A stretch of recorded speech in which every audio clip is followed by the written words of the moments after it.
ibadah itu tidak cukup untuk kita meraih surga Allah Subhanahu wa taala. Karena bukannya biar meraih surganya itu yang paling memberikan ini ibadah. Ya benar sih, tapi kan urusan kita di dunia dan di akhirat itu harus imbang, terlebih lagi sesama makhluk itu. Memang ada ceritanya. Ada. Aku pernah dengerin ceritanya. Gimana kalau kita dengerin ceritanya sama-sama? Boleh? Oke, yuk. Assalamualaikum warahmatullahi wabarakatuh. Bagaimana kabarnya semuanya? Semoga senantiasa kita diberikan kesehatan, keselamatan, dan kebahagiaan dunia dan akhirat.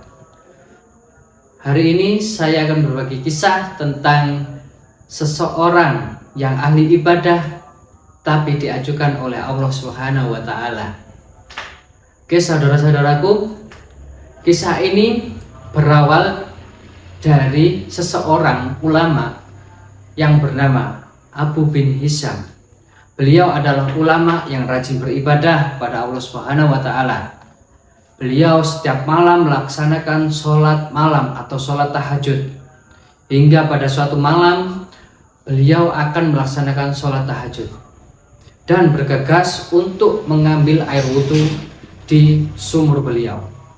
Pada saat sampai di sumur, beliau melihat seorang makhluk di sana.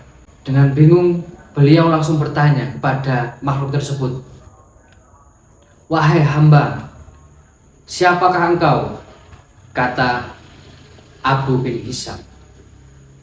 Dan makhluk tersebut langsung menjawab, "Saya adalah malaikat yang diutus oleh Allah untuk mencatat nama-nama hamba yang mencintai Allah Subhanahu wa taala." Abu bin Hisham pun kaget dengan perkataan yang dikatakan oleh malaikat tersebut. Senang dan bingung campur aduk di pikiran Abu bin Hisham. Kemudian Abu bin Hisham pun melihat barang yang dibawa oleh malaikat tersebut. Ia melihat malaikat itu membawa buku yang tebal. Dan Abu bin Hisham pun bertanya, "Apakah yang engkau bawa, wahai malaikat?" Malaikat pun menjawab, "Ini adalah kumpulan nama-nama hamba Allah yang mencintai Allah Subhanahu wa taala."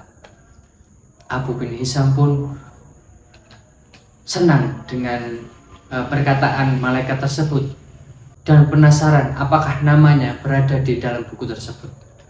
Karena kalau melihat sejarah Abu bin Hisham, beliau adalah orang yang taat beribadah, setiap malam sholat tahajud, dan beliau berharap namanya berada di buku tersebut. Lalu Abu bin Hisham meminta malaikat untuk melihat apakah namanya berada di buku tersebut. Setelah itu malaikat langsung melihat apakah nama Abu bin Hisham berada di buku tersebut. Setelah dicek oleh malaikat, ternyata nama Abu bin Hisham tidak ada pada buku tersebut. Setengah tidak percaya, Abu bin Hisham pun meminta kepada malaikat untuk mengecek lagi apakah namanya terselip di dalam buku tersebut. Malaikat pun mengecek lagi.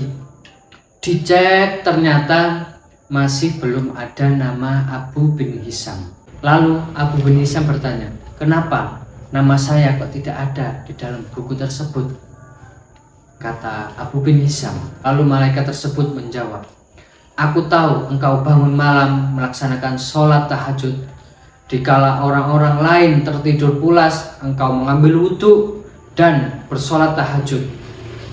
Tapi yang menjadi permasalahan adalah engkau membangga-banggakan apa yang engkau lakukan atau ibadah yang engkau lakukan kepada orang-orang di sekitarmu. Tidak hanya itu, engkau juga asik sendiri dengan ibadah yang engkau lakukan. Engkau tidak menghiraukan apa yang ada di sekitarmu.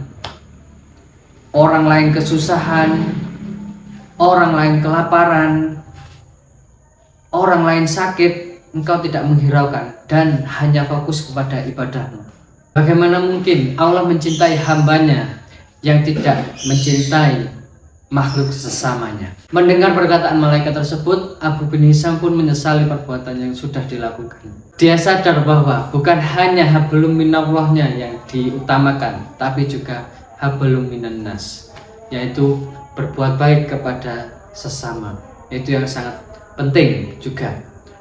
Melihat kisah Abu bin Hisam, dapat kita ambil hikmah bahwa jika kita melakukan ibadah, kita tidak perlu menyebarluaskan ibadah kita. Cukup kita dan Allah saja yang tahu. Dan yang paling penting adalah kita harus seimbang antara hablum minallah dan hablum minannas. Sekian yang dapat saya sampaikan. Semoga apa yang kita bahas hari ini bermanfaat untuk kita semua ke depannya. Terima kasih atas perhatiannya. Wassalamualaikum warahmatullahi wabarakatuh. Oh ya, ternyata benar katanya. Kalau untuk mencapai surganya Allah itu ibadah nggak cuma semata manusia sama Tuhan, tapi juga sesama makhluk hidup dan alam. Iya, benar banget. Wah, jadi nambah ilmu nih kita.